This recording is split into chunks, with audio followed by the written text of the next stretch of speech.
CPI report is out and Trump news is out. Let's go ahead and keep you guys up to date. What's going on, guys? It's Ricky with TechBot Solutions. I really hope that you guys learned something new. And if you do, please consider dropping a thumbs up and subscribing if you feel like we earned it. The first thing that we need to talk about is the CPI report is out. For those that do not know, I made a video yesterday sharing exactly how it is that you guys can access it. A CPI report is an inflation report that gets released on a monthly basis. It gets released 1 hour before the market opens, just as it did today. Market's expectation today was 2.5% for overall CPI, as you can see right on over here. We previously were sitting at 2.3%.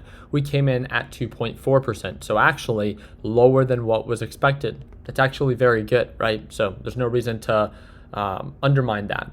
That's showing that inflation is going up less than what was expected. Less inflation is good for people like you and I.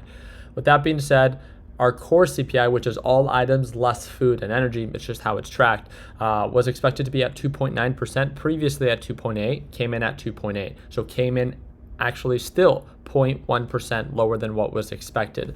And again, that was released 1 hour before the market opened. So if we look at QQQ, we could see that 1 hour before the market opened, we saw a big push up and then a quick correction shortly after. We went back to retest, and it kind of just seems like the market is struggling to make new highs. Now, let me explain why I think this is happening. So first off, today is my official and final day here in Hawaii. I'm actually heading to the airport in just a few minutes. So that means tomorrow I will be going back to business as usual and going live every single morning for our live trading sessions. So if you want to watch me trade live starting tomorrow, again, it's one-time payment, lifetime access, and it's the second link in the description down below. And you'll be able to watch me trade live every single day. All my good trades and all my bad trades, you'll get access to it. But with that being said, what exactly is going on? The first thing that I want to talk about is that this news was released and not enough people are talking about it, because when I saw this news being released, we saw a huge push during the overnight hours. So Tesla was trading right around 325, and this, at least for me, happened in the middle of the night because,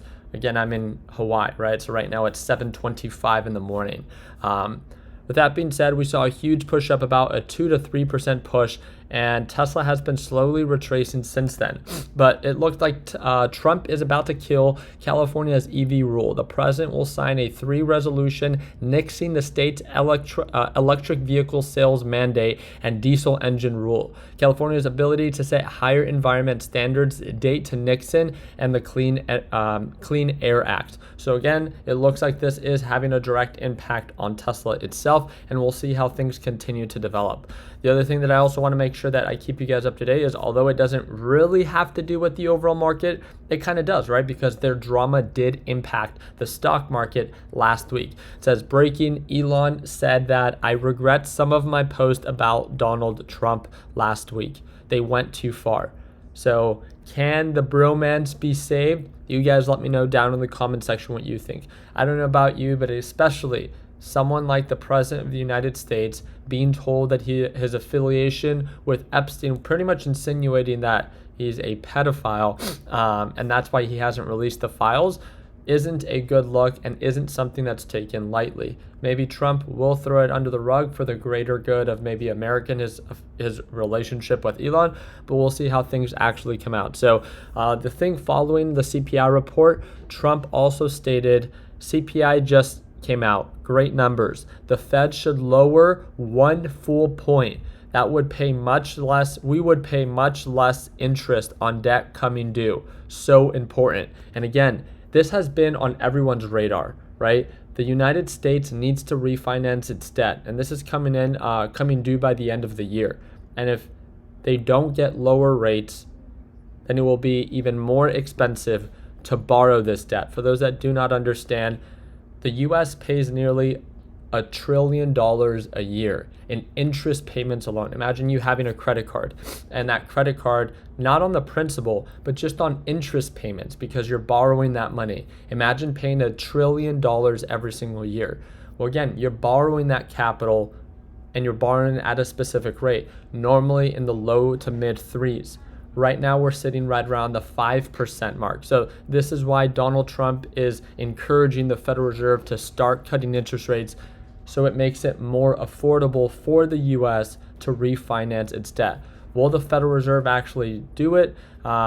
I don't think so. I don't think that they should do it just because it's in direct benefit of this administration. Again, Jerome Powell, who's the head of the Federal Reserve, has made it very clear. He only wants to cut rates when data supports it. And there's even been some Fed officials that have stated that they might not even cut rates anymore this year in 2025. And again, that would be incredibly bearish and uncertain for the overall market. So the other thing that I quickly want to bring to your attention is also the China deal. Our deal with China is done, subject to final approval from the Chinese president and me.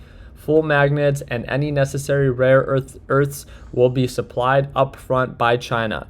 Likewise, we will provide to China what was agreed to, including Chinese students using our colleges and universities, which have always been good with me. We are getting a total of 55% tariffs. China is getting 10%. Relationship is excellent. Thank you for your attention to this matter. Now, this can be quickly overlooked. You guys let me know down in the comment section. I think we will most likely have to revisit this because a 55% tariff is about 35% higher, if I'm not mistaken, than what we were previously paying before the trade war. So think about that. The cost of these goods will now increase by at least 35%. So a 55% tariff is now a good thing. Remember, tariffs are pretty much taxes that are going to get passed down to the consumer because the manufacturer, to some degree, will still want to increase its margin so it can offset the loss or increase the cost that it's going to be taking.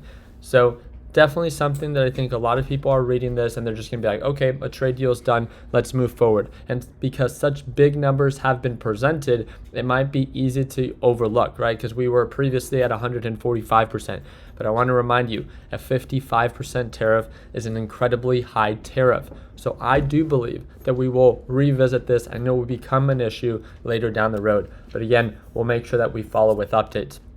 And this was also just released a few hours ago, and it says, Treasury Secretary Bessent just said trade negotiations with China will be a much longer process. So the reason I'm sharing this one with you is because it kind of contradicts what Trump just said. But Treasury Secretary Bessent was the one that was actually negotiating. So we'll see who ends up actually telling the truth. Is it Trump saying that trade negotiations are pretty much done and it just needs Chinese president and Trump's approval? Or is this going to be a much longer process? In my opinion, I do believe Treasury Secretary Bessent, because if there's ever been a country that's been difficult to negotiate with, it's definitely going to be China. Again, I'll make sure that I do my part in keeping you guys up to date. So I'm off to the airport. I appreciate you guys. I hope that you guys enjoyed this little update. If you have any questions down below, feel free to comment. And again, I hope to see you for tomorrow's live trading session. And that's that second link in the description down below. Appreciate your time. Like always, let's make sure that we end the year on a green note. Take care, team.